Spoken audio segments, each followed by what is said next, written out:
Сіз таңертең не ішіп, не жейсіз? Көп адам аш қарынға пайдалы деп ойлап, өзіне зиян келтіріп жүргенін білмейді. Бүгін біз аш қарынға жеуге болмайтын 5 өнімді және оның неліктен зиян екенін қарапайым тілмен түсіндіреміз. Кофені оянған бойда ішетіндер көп.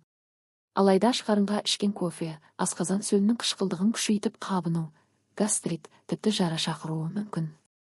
Сонымен қатар кофе кортизол гормонын арттырып күйзеліске бейім етеді. Егер кофе ішкіңіз келсе, кемі 30-60 минуттан соң жеңіл астан кейін ішіңіз. Көп ата-ана баласына таңертең банан же дейді.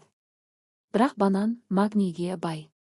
Аш қарынға банан жесеңіз, қандағы калий мен магний тепе-теңдігін бұзып, жүрекке салмақ түсіреді. Жүрек соғысы жиіліп, әлсіздік болуы мүмкін.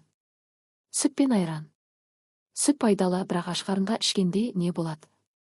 Асқазан қышқылы сүтпен араласып, ішекте ашу процесін туғызады. Кейбір адамдарда бұл іш өтумен, ал кейбірінде құсумен аяқталуы мүмкін. Айран мен сүтті түскі немесе кешкі ас кезінде ішкен дұрыс. Шоколад. Шоколад көңілді көтеретін өнім. Бірақ құрамындағы серотонин мен қант аш қарынға түскенде қан қысымын ойнақтатып, асқазанды тітіркендіреді. Әсіресе қышқылдығы жоғары адамдарға бұл өте қауіпті. Цитрус шырындары, апельсин, лимон. Аш қарынға лимон суы пайдалы дейді. Бұл тек кей жағдайда ғана. Егер сізде гастрит, жара немесе жай ғана сезімтал асқазан болса, қышқыл шырындар зақым келтіреді.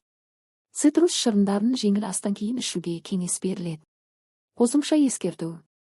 Аш қарынға жеуге болмайтын тағы өнімдер.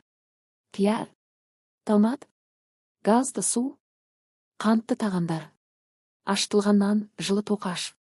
Қорытынды. Таңертең ағзаңыз сезімтал күйде болады. Сол себепті асқазанды қорғап, таңғы асты жеңіл әрі пайдалы етіп бастаңыз. Жылы су, кішкене нан, ботқа, қайнатылған жұмыртқа. Жақсы әдет ұзақ ғұмырдың кепілі.